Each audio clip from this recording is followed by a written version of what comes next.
नमस्कार, ABP news में आपका स्वागत है। मैं हूं विकास भदौरिया। खबरों के सिलसिले को आगे बढ़ाएं उससे पहले हम आपको बता दें कि आज हम सियासत की बात करेंगे और ख़ास तौर पे बंगाल की सियासत की बात करेंगे। बंगाल में विधानसभा चुनाव के पहले बीजेपी ने कांग्रेस पर मुस्लिम तुष्टीकरण का आरोप लगाया। बीजेपी आईटी सेल के प्रमुख अमित मालवीय ने ट्वीट करके बंगाल विधानसभा में विपक्ष के नेता अब्दुल मन्नान की तरफ से कांग्रेस अध्यक्ष सोनिया गांधी को लिखी गई एक चिट्ठी जारी की है।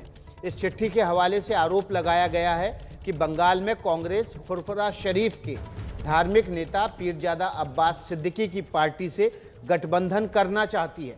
अब्बास सिद्दीकी ने पिछले दिनों इंडियन सेकुलर फ्रंट नाम की पार्टी की स्थापना की थी और उन्होंने घोषणा भी की थी कि वो, और आइए अब आपको बताते हैं कि बंगाल विधानसभा में विपक्ष के नेता अब्दुल मन्नान ने कांग्रेस अध्यक्ष सोनिया गांधी को जो चिट्ठी लिखी है उसमें क्या क्या बातें लिखी हैं। पिछले लोकसभा चुनाव के नतीजे बताते हैं कि अल्पसंख्यक वोटर पार्टी से दूर चले गए। अब्दुल मन्नान अपनी चिट्ठी में लिख रहे हैं आगे, मुर्शिदाबाद, मालदा और उत्तर दिनाजपुर के मुस्लिम बहुल क्षेत्रों में कांग्रेस पूरी तरह से उखड़ गई है। अब्दुल मन्नान ने, जो कि विपक्ष के नेता हैं, कांग्रेस के नेता हैं, वे अपनी चिट्ठी में, जो कि सोनिया गांधी को लिखी है, कांग्रेस अध्यक्ष सोनिया गांधी को लिखी चिट्ठी में आगे लिख रहे हैं, बंगाल में 30% मुस्लिम आबादी है जो कांग्रेस के परंपरागत वोटर रहे हैं, लेकिन हम उनको अपने साथ जोड़ने में और बनाए रखने में नाकाम रहे हैं। अब्दुल मन्नान ने इसी चिट्ठी में आगे लिखा है, धार्मिक नेता पीरजादा अब्बास सिद्दीकी की अगुवाई वाले इंडियन सेकुलर फ्रंट को गठबंधन में जोड़ने से हमें फ़ायदा मिल सकता है। इसी चिट्ठी में आगे अब्दुल मन्नान लिखते हैं, मैंने पीरजादा अब्बास सिद्दीकी के साथ अनाधिकारिक तौर पर बातचीत शुरू की है। अगर पार्टी इजाज़त दे तो हम आधिकारिक बातचीत शुरू कर सकते हैं। अब्दुल मन्नान, जो कि विपक्ष के नेता हैं, वो लगातार चिट्ठी लिखकर अपने नेतृत्व को ये बताने की कोशिश कर रहे हैं कि किस तरह से मुस्लिम वोटर उनसे दूर चला गया है। अब इंडियन सेकुलर फ्रंट के साथ गठबंधन करने की ज़रूरत वे बता रहे हैं। आपको बता दें, ओवैसी के साथ इस पार्टी ने गठबंधन करने का ऐलान किया है। हमारे साथ कोलकाता से हमारी संवाददाता मनोज्ञा लोईवाल जुड़ गई हैं। कोलकाता की, पश्चिम बंगाल की राजनीति के रोम रोम से वाकिफ़ हैं स्टार संवाददाता मनोज्ञा। इस चिट्ठी के मायने ये हैं कि क्या हिंदू वोटरों की ज़रूरत नहीं है, हिंदू वोट कांग्रेस को नहीं चाहिए? विकास, ये बड़ी बातें हैं। पहली बात तो ये कि बीजेपी ये बखूबी जानती है कि उनका वोटर कौन है और कांग्रेस भी बखूबी जानती है उन्हें कौन वोट देगा। ऐसे में ये खुली चिट्ठी कई सवाल खड़े कर देती है कि जब दोनों पार्टियां ये जानती हैं उनके वोटर कौन होंगे, तो ये भी जानती हैं कि पिछली बार कांग्रेस का रिजल्ट इतना खराब क्यों आया था। पहली बात ये कि कांग्रेस इस बात से वाकिफ है और इस पर अब अमल करने की कोशिश कर रही है। उन्हें ये पता है जो चंद सीटें पिछली बार विधानसभा में आई थी, अगर उन पर अभी भी काम नहीं किया गया तो वो भी हाथ से निकल जाएंगी। सिर्फ 2 लोकसभा सीटें जीती थी बंगाल में कांग्रेस ने। अगर ऐसे में यही स्थिति बरकरार रही और मुस्लिम वोट इसी तरह से खिसकते रहे तो शायद इस बार उन्हें 10 सीटें भी नसीब ना हो। पार्टी इस बात को जानती है, इसीलिए पहले तो फ्रंट बना लिया है जिसमें सीटों का बंटवारा वाम मोर्चा और कांग्रेस के बीच हो चुका है। लेकिन पार्टी को ये पता है कि अगर इस तरह का फ्रंट बन गया, जो कि बन चुका है, जिसमें असदुद्दीन ओवैसी भी होंगे और फुरफुरा शरीफ से तौहीद सिद्दीकी या फिर अब्बास सिद्दीकी सभी शामिल हो जाएंगे, तो ये बड़ी बातें होंगी जिसकी वजह से हाथ से वोट निकल जाएगा। और ऐसे में सीधा कांग्रेस के आला कमान को चिट्ठी लिखकर पार्टी ये साबित करना चाहती है कि अभी अपनी अगुवाई में आगे बढ़ने की कोशिश करें जिससे नुकसान कम से कम हो। जी मनोज्ञा, हम आपके पास इस खबर से जुड़े अपडेट के लिए आते रहेंगे। खबर का रुख कर लेते हैं। बंगाल में अगले कुछ दिनों में विधानसभा चुनाव का ऐलान होने वाला है। उससे पहले सियासत गरमाई हुई है। एक तरफ बीजेपी आरोप लगा रही है कि कांग्रेस बंगाल में मुस्लिम दांव खेलते हुए फुरफुरा शरीफ के दरगाह से ताल्लुक़ रखने वाले पीरजादा अब्बास सिद्दीकी की पार्टी से गठबंधन करने वाली है। उधर कल से बंगाल में बीजेपी की परिवर्तन यात्रा शुरू होने वाली है, जिसको लेकर आज रात बीजेपी अध्यक्ष जेपी नड्डा कोलकाता पहुंच रहे हैं। हालांकि परिवर्तन यात्रा को अभी तक प्रशासन से मंजूरी नहीं मिली है। उधर आज बंगाल का बजट भी पेश होने वाला है। खास बात यह है कि इस बार बजट खुद मुख्यमंत्री ममता बनर्जी पेश करेंगे। चुनावी साल होने की वजह से उम्मीद लगाई जा रही है कि ये बजट लोगों के लिए काफ़ी सौगातें लेकर आ सकता है। पश्चिम बंगाल की राजनीति में नया उबाल। एनआरसी को लेकर आक्रामक हुई ममता। बीजेपी के रोड शो पर बढ़ी तकरार। कांग्रेस लेफ्ट पर सॉफ्ट पड़ी ममता। कोलकाता की रैली में ममता ने एक बार फिर बीजेपी पर माहौल खराब करने का आरोप लगाते हुए सीएए एनपीआर लागू नहीं करने की चुनौती दी है। সারা পৃথিবীতে লোক আমি কিন্তু স্ট্রিট ফাইটার, আমি রাস্তার লোক, আমি রাস্তাটাকে খুব ভালো বুঝি। কখনো বলছি এনআরসি হবে, কখনো বলছি এনআরসি হবে না। আইনটা তো উইথড্র করো, কিন্তু আমরা বলেছি এনআরসি করতে দেব না, এনপিআর করতে দেব না। আমরা সবাই নাগরিক, মনে রাখবেন আমরা কারা, আমরা সবাই নাগরিক, আমাদের প্রত্যেকের অধিকার আছে। खुद को स्ट्रीट फाइटर बताने वाली ममता बनर्जी सिर्फ बीजेपी पर वार करके ही बढ़त नहीं बनाना चाहती, बल्कि कांग्रेस और लेफ्ट गठबंधन पर नरम होकर भी वोट बंटवारे से फायदा उठाने में जुटी हैं। क्या बंगाल में तो खाली खाली है, कोई सीट में जीतने वाला नहीं है। थोड़ा थोड़ा सीट में जीतेगा सीपीएम कांग्रेस का। तृणमूल का सीट लेना इतना जल्दीबाजी का काम नहीं है। तृणमूल कांग्रेस जिंदगी भर लड़ते रहा, जिंदगी भर लड़ते रहेगा, लेकिन बीजेपी को बंगाल से हटाएगा, देश से हटाएगा। चुनावी सर्वे और पिछले आंकड़ों को देखें तो ये साफ है कि टीएमसी का सीधा मुकाबला बीजेपी से है, जो शायद ममता के मन के मुताबिक नहीं है। इसलिए ममता की कोशिश है कि कांग्रेस और लेफ्ट को रेस में लाकर बीजेपी को नुकसान पहुंचाया जाए। 2019 लोकसभा में टीएमसी को 22 जबकि बीजेपी को 18 सीटें मिली थी। कांग्रेस 2 सीटों पर जीती थी और लेफ्ट का खाता भी नहीं खुला था। वोट प्रतिशत के हिसाब से टीएमसी को 43 तो बीजेपी को 40.7% वोट हासिल हुआ था।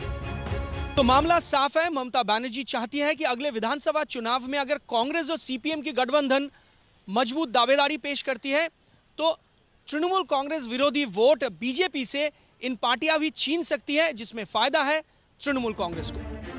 बंगाल में ध्रुवीकरण हुआ तो ममता को नुकसान हो सकता है। चुनाव से पहले आज पश्चिम बंगाल में 2 बड़ी हलचल भी होने जा रही है। एक तरफ खुद ममता बनर्जी चुनावी साल का बजट पेश करेंगी, तो वहीं बीजेपी अध्यक्ष नड्डा भी बंगाल दौरे पर पहुंचने वाले हैं। चुनाव को देखते हुए यह अनुमान है कि वो किसानों के लिए पैकेज का ऐलान कर सकती हैं। अनुसूचित जाति उपजाति के लिए भी कुछ बड़ा ऐलान कर सकती हैं। छात्रों को ऑनलाइन क्लास के लिए टैब देने के लिए पैसे का भी ऐलान हो सकता है। बजट में ममता का चुनावी दांव हो सकता है, तो वहीं अपनी जमीन मजबूत करने के लिए बीजेपी कल से परिवर्तन यात्रा शुरू करने वाली है। हालांकि इस यात्रा के खिलाफ दर्ज याचिका पर आज हाईकोर्ट में सुनवाई भी हो सकती है। वो जानते हैं कि ये यात्रा निकल जाएगी तो उनकी अंतिम यात्रा निकल जाएगी, लेकिन इस प्रकार से किसी का लोकतांत्रिक अधिकार को कोई हरण नहीं कर सकता है। हम दूसरा विकल्प ढूंढेंगे और किसी न किसी माध्यम से लोगों तक पहुंचेंगे, लोगों का जन जागरण करेंगे। हम लोग का स्लोगन है, ये सरकार आन नहीं दरकार, वो सरकार आन नहीं दरकार नहीं, माँ बन कहिए आप लोग का क्या दरकार, यही तो हम हजीर दुआरे सरकार। हम लोग विनती से बात करते हैं, गुंडाई से नहीं।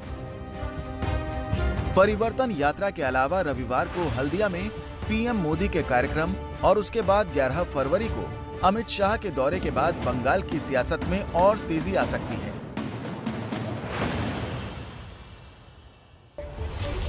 तो आपको बता दें, इस बीच एक बड़ी खबर आ रही है। प्रधानमंत्री नरेंद्र मोदी 18 फरवरी को कोलकाता जाएंगे। कोलकाता में national institute of public health engineering department का उद्घाटन समारोह में हिस्सा लेंगे। इस दौरान वहां पर जल शक्ति मंत्री गजेंद्र शेखावत भी रहेंगे।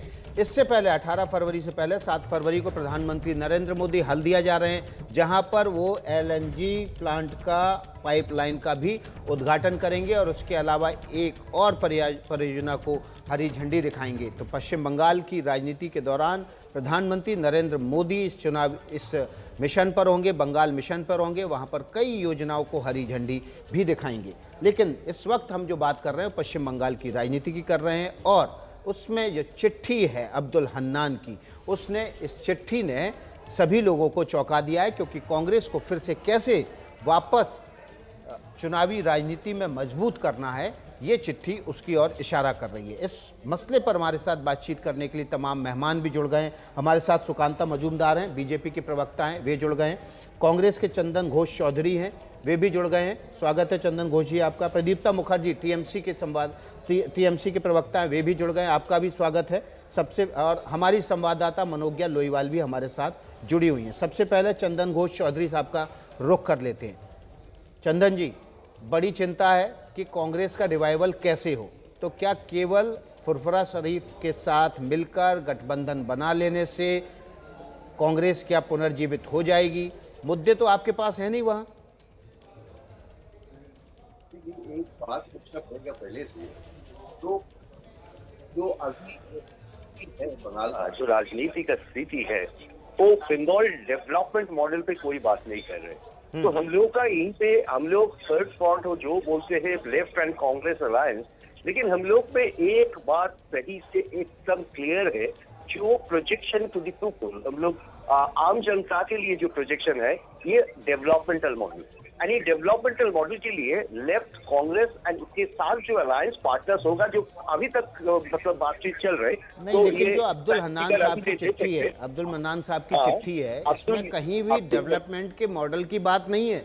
इसमें तो इस बात की बात है कि 3 जिलों में, मुर्शिदाबाद में, मालदा में और उत्तर दिनाजपुर में मुस्लिम वोट है वो हमारी तरफ से खिसक गया है, तो इसको वापस लेके आना है। कहीं डेवलपमेंट के मॉडल की बात नहीं है। तो बात तो यही होगा, क्योंकि ये मुस्लिम वोट जैसे जैसे तृणमूल डिमांड करती है, जैसे मुस्लिम वोट इन लोगों का पास है क्योंकि माइनॉरिटी डेवलपमेंट की, तो ये बात हम लोग, ये तो एक्जैक्टली कांग्रेस का ही वोट है। तो अभी क्या है, सब रिसर्चर्स प्रोग्राम जो मॉडल ऑफ डेवलपमेंट, ये प्रोग्राम को प्रोजेक्ट करते हुए हम लोग का यही कहना है, जो मुस्लिम वोट हम लोग से चला गया लास्ट इलेक्शन से, तो वो वापस आए, क्योंकि ये अगर डेवलपमेंट नहीं हो तो ये खाली पार्टी बदल से काम नहीं चलेगा। हम लोग का बोलने का ये मुद्दा है, पार्टी बदलने से काम नहीं चलेगा, एक डेवलपमेंट मॉडल चाहिए और alliance force can only do this development, जो डेवलपमेंट हम कर सकते हैं सबको मिलाकर, और इसके साथ साथ तो एक रेशियो रहेगा, कैसे वोट वापस आएगा जो कांग्रेस का ही वोट था, अभी जो कांग्रेस का ही वोट था, कैसे ये वोट वापस आएगा कांग्रेस का फोल्ड में, तो इसीलिए तो एक पॉलिसी बनाना ही पड़ेगा। ठीक है चंदन, मैं आपको चंदन जी आपको बीच में रोकता हूँ। मनोज्ञा लोईवाल हमारी संवाददाता हमारे साथ हैं, बंगाल को, पश्चिम बंगाल को बहुत अच्छे से समझती हैं। मनोज्ञा, ये कौन सा डेवलपमेंट का मॉडल है जो 3 जिलों की 30% आबादी की बात करके पूरे पश्चिम बंगाल के डेवलपमेंट मॉडल को प्रोजेक्ट कर रहा है? जब विकास हुआ ही नहीं है तो फिर यही मॉडल दिखाया जाएगा, और अगर विकास हुआ है तो ये मॉडल क्यों दिखाया जा रहा है? मेरा सवाल तो ये सारे जो प्रवक्ता बैठे हैं उनसे सीधा यही है कि अगर काम किया है तो फिर राजनीति और धर्म और राजनीति क्यों करनी पड़ रही है? क्यों इस आधार पर चिट्ठी लिखनी पड़ गई कांग्रेस के आला कमान को कि आप हमें इस जिलों में और ताकत दीजिए, क्योंकि हम इन्हीं इलाकों में सीट जीत सकते हैं, बाकी जो 20 जिले हैं वो क्या एग्जिस्ट नहीं करते हैं? क्या वो बंगाल में है नहीं, या फिर वहां पर वोट बैंक नहीं है इसलिए उनकी कीमत और अहमियत कम हो जाती है? सवाल ये उठता है कि आखिरकार कांग्रेस हर बार ये क्यों कहती है कि उनके पास माइनॉरिटी वोट बैंक है और उसी आधार पर चलेंगे? यही बात तौहीद सिद्दीकी के लिए कहा गई, यही बात अब्बास सिद्दीकी ने कही, यही बात असदुद्दीन ओवैसी ने कही, और यही बात तृणमूल कांग्रेस के आला नेता भी कहते हैं कि हम 30% लेकर चुनाव के मैदान में जाएंगे। सवाल ये भी उठता है कि क्या 70% की कोई कीमत नहीं है, या 30% ही चुनाव और मतगणना में सबसे अहम भूमिका निभाते हैं? जी मनोज्ञा, हम सीधे चलते प्रदीप्ता मुखर्जी के पास। प्रदीप्ता, अब ये 30% जो वोट है जिस पर ममता बनर्जी भी लगातार कोशिश कर रही हैं डोरे डालने की, उस पर नज़र कांग्रेस की भी पड़ गई है, उस पर नज़र लेफ्ट पार्टी की भी है, उस पर नज़र इंडियन सेकुलर फ्रंट की भी है। तो मनोज्ञा जी जो कह रहे, एक 50% को लेके ये तृणमूल कांग्रेस चल रही है, तो थोड़ा बताना चाहता हूँ कि 3 जो पॉलिटिकल असेंबली हुआ है वेस्ट बंगाल की तरफ से, वेस्ट बंगाल में बीजेपी की तरफ से, जहाँ 3 स्पेशल आदमी ने, एक मुकुल राय, एक है वहाँ का जो बीजेपी सभापति दिलीप घोष, और एक है तृणमूल से जो गया हुआ है शुभेंदु, वो लोग क्या कह चुके थे कि नंदीग्राम में जब ये ममता दीदी ने बोला कि हम वहाँ होंगे, तब जाके शुभेंदु ने क्या बोला कि हम लोगों के पास जय हनुमान का, श्री राम का आदमी है, आप 30% लेके जाइए। एक नंबर 2, जब मुकुल राय ने बोला कि हम एजेड हो गए हैं, बाकी सबको हमको छोड़ना पड़ेगा जगह, मेरे बेटे को भी पॉलिटिक्स में करना होगा, तब वो बोले कि ये 70% वोट से हम शुरू करते हैं। दिलीप घोष भी यही बोलते हैं कि 70% वोट से हम शुरू करते हैं, क्योंकि लेकिन ममता बनर्जी बोलते हैं कि 100% वोट से हम लोग जाएंगे। तो ये चीज जो है accommodation and absorption and assimilation, ये मल्टीकल्चरल जो आइडेंटिटी है, ये मल्टीकल्चरल जो फ्लेवर है, ये जो प्लूरलिटी फ्लेवर है वेस्ट बंगाल का, उसको हम लोग एक साथ रह के करना चाहते हैं। लेकिन बीजेपी आने के बाद जो हो गया है वो 70% से शुरू होता है, 30% को साइज करता है। ये चलिए, लेकिन इसका मौका आपने बीजेपी को खुद दिया जब जय श्री राम के नारे पर ममता बनर्जी रिएक्ट करने लगी, प्रतिक्रिया देने लगी। हमारे साथ हैं पश्चिम बंगाल कांग्रेस अध्यक्ष और पार्टी के वरिष्ठ नेता अधीर रंजन चौधरी जी। दादा, एक थोड़ी सी कंट्रोवर्सी हो गई है कि बीजेपी के सोशल मीडिया के हेड अमित मालवीय, उन्होंने एक सवाल खड़ा किया है। आप लोगों की तरफ से कोशिश की गई, अब्दुल मन्नान साहब ने सोनिया गांधी जी को चिट्ठी लिखी है फुरफुरा शरीफ के अब्बास सिद्दीकी के साथ इलेक्टोरल अलायंस को लेकर के। उनका कहना है कि ये फिर से मुस्लिम अपीजमेंट दिखाता है बंगाल में जो आप लोग कर रहे हैं। देखिए, ये जो फुरफुरा शरीफ पर उनका जो पीरजादा जिसका नाम आप बता रहे हैं, ये कभी ये मतलब सियासत में तो जुड़े हुए नहीं थे, लेकिन इस बार हालात का देखते हुए इनका ये राय है कि हमें भी पॉलिटिक्स में शामिल होना चाहिए। तो इन्होंने कांग्रेस पार्टी से कुछ पेशकशी किए हैं। वो चाहते हैं कि वो चुनाव में लड़े और हमारी जो कांग्रेस पार्टी और लेट पार्टी की जो सियासी और चुनावी गठबंधन हुई है उनमें वो शामिल होने की मंशा जताई। लेकिन ये बड़े प्राथमिक स्तर पे है, उन्होंने पेशकश किए हैं, लेकिन उनका क्या किस शर्त पे वो आना चाहते हैं, वो क्या चाहते हैं, उनका मुद्दा क्या है, ये हमें नहीं बताया। अब्दुल मन्नान साहब की जो चिट्ठी है मिसेस गांधी को, चिट्ठी दे सकता है कोई, मैडम सोनिया गांधी को चिट्ठी दिया कि ऐसा हमारे पार्टी के सामने कुछ पेशकश रखा गया है कोई एक फ्रंट की तरफ से, लेकिन ये कोई इसका मतलब ये नहीं कि सब कुछ हो गए। वो अपना प्रपोजल डाले हैं, मंशा जताई है। हमारे पार्टी के वहाँ के कोई नेता मैडम सोनिया गांधी जी को ये वार्ता मतलब भेज चुके हैं। इसका मतलब ये नहीं कि हमारे साथ उनका गठबंधन हो चुके हैं, हमारे साथ उनका सियासी चुनावी गठबंधन में फैसला हो चुके हैं, सीटों की फैसला हो चुके हैं, कोई इसमें कुछ नहीं हुआ। मतलब ये एकदम प्राथमिक स्तर पे उन्होंने कोई अपना प्रपोजल दिए हैं, वो प्रपोजल हमारे पार्टी की तरफ से मैडम सोनिया जी को भेजे गए, उसके ज़्यादा और कुछ नहीं। बतौर पार्टी अध्यक्ष, क्योंकि इस तरह की खबरें आ रही है कि उनकी जो पब्लिक मीटिंग्स कर रहे हैं बड़ी भीड़ आ रही है, बतौर पार्टी अध्यक्ष क्या आप चाहते हैं कि इस तरह का इलेक्टोरल अलायंस? हमें और कुछ देखना पड़ेगा, क्या चाहते हैं वो, कहाँ चाहते हैं चुनाव लड़ने के लिए, और उनके साथ और कौन कौन है, ये सारे कुछ देखना पड़ेगा। इतना जल्दी से ये सारे कुछ समाधान नहीं हो सकता। उन्होंने प्रपोजल डाला है, हम लोग इस पर विचार कर रहे हैं, बाद में देखा जाएगा।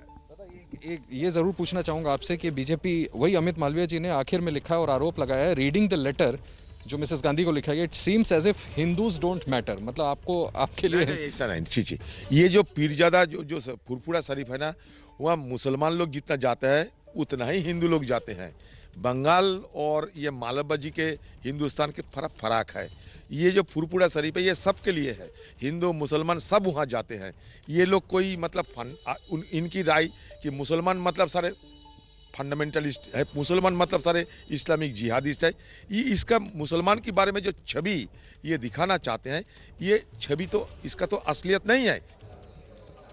तो फुरफुरा शरीफ के जो प्रमुख हैं उनकी पार्टी के साथ, इंडियन सेकुलर फ्रंट के साथ हर कोई अपना फ्रंट बनाना चाहता है। हमारे साथ बीजेपी के प्रवक्ता सुकांता मजूमदार है। सुकांता, आप तो यही चाहते थे कि 30% के वोट के लिए सब आपस में लड़ जाएं और 70% वोट लेके आप सत्ता पे काबिज हो जाएं, उसी दिशा में जा रहा है सब कुछ?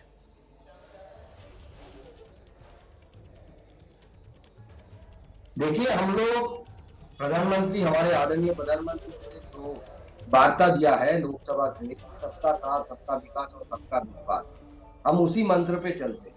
ये 30% और 70% हम कुछ नहीं लिखते। हम जब रोड बनाते हैं या पश्चिम बंगाल के लिए जो 25,000 करोड़ रुपए का सौगात दिया गया इस बजट में रोड बनाने के लिए, उस रोड से हिंदू भी चलेगा, मुस्लिम भी चलेगा, सारे आदमी चलेंगे। तो हमारा जो डेवलपमेंट का आइडिया है, ये डेवलपमेंट का आइडिया पूरी तरह से सबका साथ, सबका विकास के ऊपर निर्भर है। होता है और हम सबका विश्वास जीतना चाहते हैं। लेकिन प्रॉब्लम ये है कि आप तृणमूल कांग्रेस को पकड़ लीजिए और कांग्रेस या लेफ्ट किसी को भी पकड़ लेते रहते, इनका जो मानना है कि सेकुलरिज्म के नाम पे मुस्लिम एपीसमेंट में विश्वास करते हैं और इनका जो एक शॉर्ट टर्म गोल है वो तो वोट जीतना है, लेकिन जो लॉन्ग टर्म गोल है, जो उनके छोटे मोटे जो नेता समर्थक टीवी पे बैठते हैं उनको पता ही नहीं है, उनका लॉन्ग टर्म गोल है कि पश्चिम बंगाल को इस्लामिक स्टेट में कन्वर्ट करना, पश्चिम बंगाल को ग्रेटर बांग्लादेश के पार्ट बनाना, ये उनका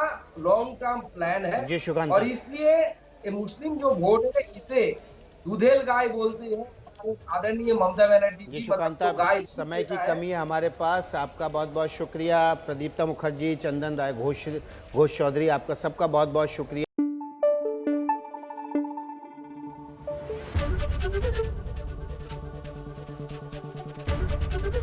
एबीपी न्यूज आपको रखे आगे।